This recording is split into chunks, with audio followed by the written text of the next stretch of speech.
But you know what's going to happen? Americans are very proud or secure in this great military establishment. We're not going to have that for very long either. Our military establishment is really going to collapse. And I'll tell you why. It's very simple. You can't be a military power unless you're an industrial power. You can't support a military. Now, you can't support a military with the productivity of lawyers and accountants and PR and mortgage brokers and retail clerks. You need steel factories. You need factories that make uniforms and then tanks and guns. We don't have the factories anymore. We don't have much freight trains anymore. It Well, used to be, if you think back about 45, 50 years ago, a lot of goods traveled by rail. Today, they travel by truck. they travel by truck, and if diesel prices go up the way gasoline prices go, Exactly, it exactly. could cripple us, and we have no alternative. Exactly right, exactly right. When I was in the Army in 1950, I was in the travel section, and people would be discharged from Frankfurt, Germany, where I was stationed. And let's say they would have to go back, they would have to go to Storm Lake, Iowa, which we came up. So my job was to figure out when the transport plane, the transport ship that they were on, was going to land in New York. And then I had train schedules. There was a book that had all the train schedules from around the country. The book must have been this thick. And I would look at the train schedules, and let's say I'd bring them to Chicago, and I know what time the train arrived in Chicago. I knew I'd have to catch, and I would bring them all the way to Storm Lake, Iowa. I know exactly when they arrived, so then I can compute. I know what tickets to get them, and how much per diem money to give them, so they can get a hotel room to stay overnight. Now, the book that I used then, as I said, must have been this thick. I bet it's paper thin today. The point is, the government's destroyed the railroads with overtaxation, over-regulations, and the unions, of course. The government allowed the unions to negotiate extortionary contracts. So as a result, a lot of our produce and products have to travel by highway, by truck, using rubber, gasoline. The most efficient method of transportation is the steel wheel against the steel rail. Yeah. And you could see a freight train with 3 or 4 people on it, 50 trail car. Think of how many trucks on the road. So to the degree that there's pollution from all of these sources, it was the government that caused it. Europe still has railroads. Japan has. What happened to our railroads? The government destroyed our railroads, and there's another reason why they destroyed the railroads. The federal government wanted to build highways because about 10% of the money spent on highways was siphoned off in kickbacks and under the counter payments. And you know, really? Yeah, of course. Now the federal highway. Now, how does the government justify building highways? They said they're interstate. See, well, you know that Hawaii has interstate highways. You're right. I never thought about it, but you're right. They do have one. How could they have an interstate highway? Because the government wanted to build the highways. They don't care if they were interstate or not. But it was the government that destroyed our railroad system. There's another thing we had years ago. We had an excellent, well paid for, and it used very little energy. We had an urban transportation system. It was called trolley cars. We had a lot of trolley cars in New Haven. They ran all night. And these were these old iron trolley. They never wear out. And you could actually at one time take a trolley car from Boston almost to Baltimore. They were connected. Wow. You could, as a matter of fact, in New Haven, Connecticut, they have a trolley car museum. So, but they got rid of the trolley cars. And now, I know that in New Haven, if you get to the railroad station, even the buses stop running at 10 o'clock. The trolleys used to run all night. Interesting. But you're right. And we used to have trolleys in Los Angeles. Used to be called red cars. Well, and the trolleys, I mean, they were good for 50 years. They didn't wear, I mean, and the tracks were there. No gas, no rubber. It was the government who destroyed the railroads and our urban transportation system made up of trolley cars. The government, but you see, you have to understand, when America when the Second World War was over, American factories rebuilt. Europe was largely in ashes, as was Japan. We had the only country which had factories left, and it was American factories that rebuilt Europe, and we rebuilt Japan. Right after the war, 1950-60, practically every country in the world was getting foreign aid. Every country. No country in the world ever gave away all of its wealth the way the United States did. Not only did we give it away, we dissipated it. Our politicians, creating jobs for themselves, bureaucratic jobs, gave away our wealth to the point that today the United States is the world's biggest debtor nation. The power that's going to be is going to be China. China is building up their industrial base. China today is using 25% of the world's steel. The reason why a lot of commodity prices are going up, a friend of mine told me that they want to make batteries. Lead prices are going up. Why? Because Japan is buying, China is buying up so much lead. China is buying all the scrap. I was in Kmart about a month ago. Anybody can check this out. They went in there, they had 75 bicycles made in China, just in one store. Now just imagine all the bicycles the Chinese have. Anybody see an American-made bike these days? Museum. In a museum, right. I saw a Schwinn in a museum. But we've had it. This country, in about 2 or 3 years, The Democrats and the Republicans have destroyed this country, both of them. Right. And why? Because promising the people something for nothing. Look at Kerry saying he's going to create 10 million jobs. How's he going to create? He's worked in government all his life. He doesn't know anything about creating jobs. Jobs come about because some individual believes that there is a climate for making a profit. And he has the capital to go in business. But in order to go in business, you need capital. And to get capital, you need savings. And we have a minus savings rate today. The Americans are in hock up to their eyeballs. If the value of their houses go up, they refinance their houses, take the money out and buy something else. So they borrow out the equity. The point is, the people don't own their houses.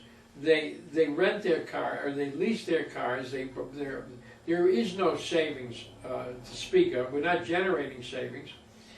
And when the government keeps talking about, when they want to say how good the economy is, they talk about sales. Sales are up. Sales are up.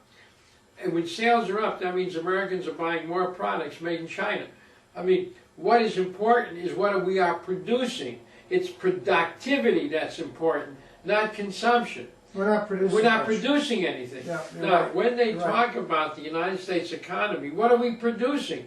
Now, you have these containers shipped. We produce deficits. That's exactly right. And we produce a lot of worthless paper currency. And a lot of paper that people still think has value. You know what's happening? Just think of it.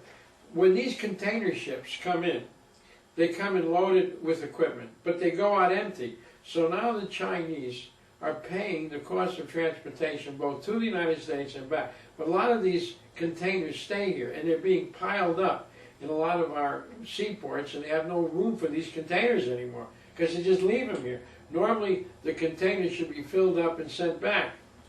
But we are paying for these imports by charging the imports.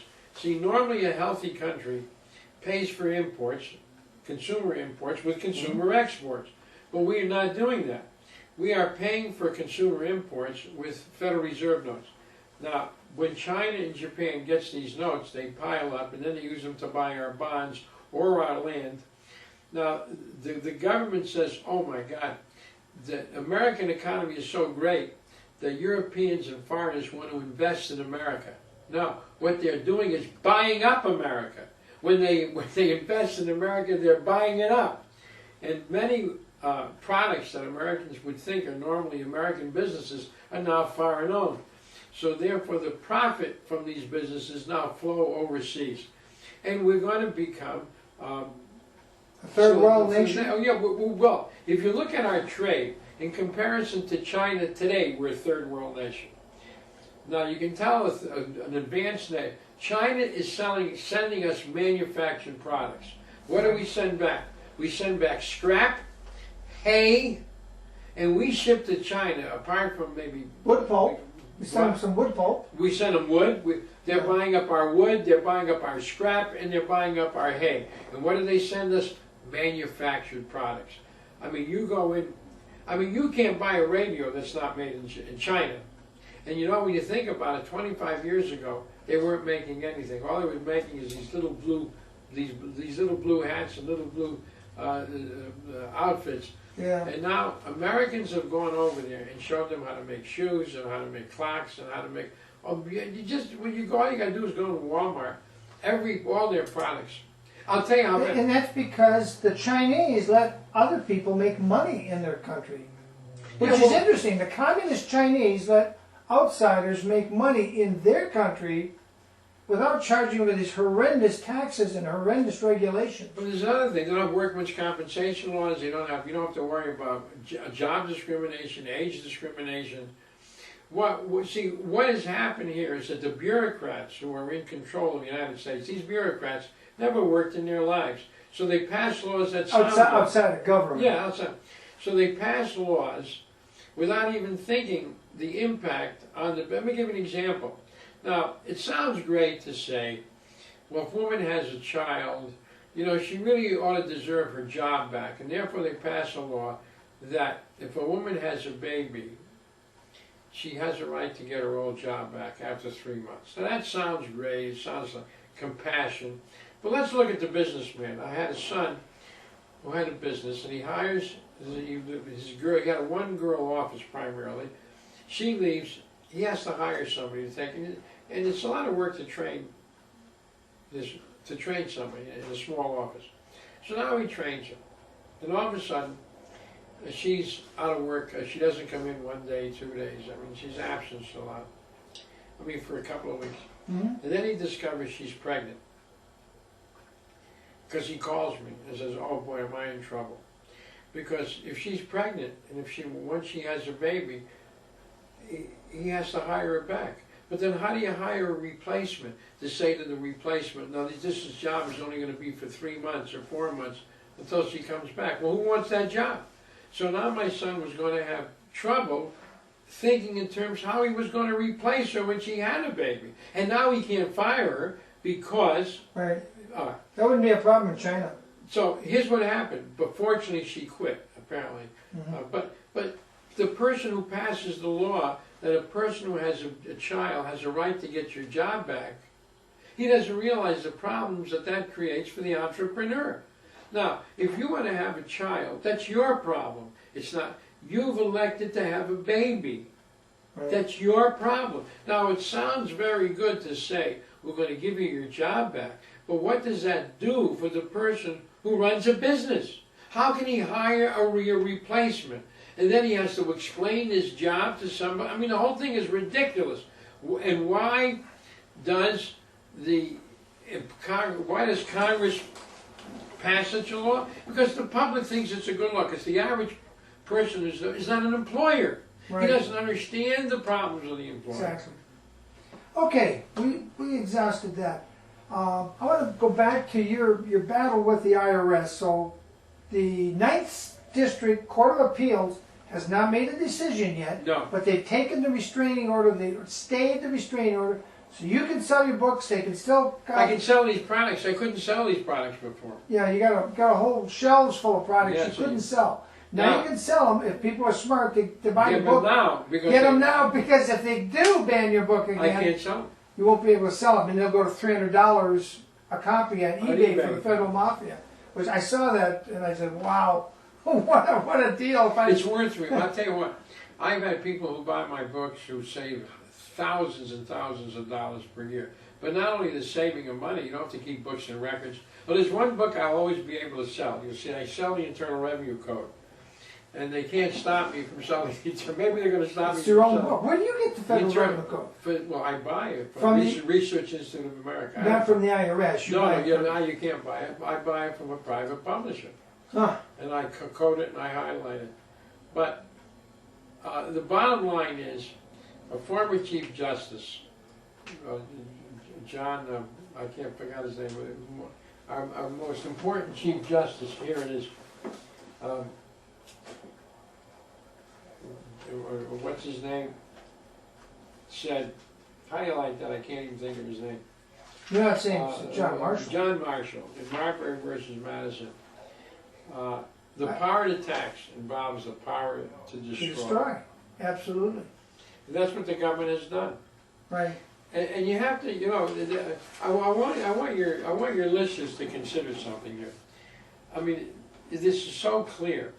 America reached the zenith of its power and influence at the end of the Second World War. When the Second World War was over, and we destroyed largely Germany and Japan, the United States ended the war with the only real productive plan. In 1945, 1950, America's influence was just, it's unbelievable. America got anything it wanted. Every country was beholden to the United States. If you look in the newspapers of the era, or magazines, they always talk about there was a dollar shortage, a dollar shortage. No, there was a shortage of American products. That was the age of what was known as the ugly. You ever hear about that? The ugly American. Remember the The ugly book, American? yeah, there was a book written. What was, there. yes, what was the ugly American? The ugly American was Americans traveling around the world with cameras slung around their neck, with money to sport, and everybody was jealous of the Americans because we had the money and we had it all. We had it all, right? Now, I want your listeners to think about this. Think of, that was 50 years ago. Now, so 1950, America was a powerhouse. It was American factories that was rebuilding Europe and Japan. Now, that was 50 years ago. Now, think of all the laws that have been passed in the last 50 years. You couldn't hold them all in this room. And now say to yourself, how did America make it to 1950 without all those laws? Do we need those laws? If we needed them, how do we get to 1950?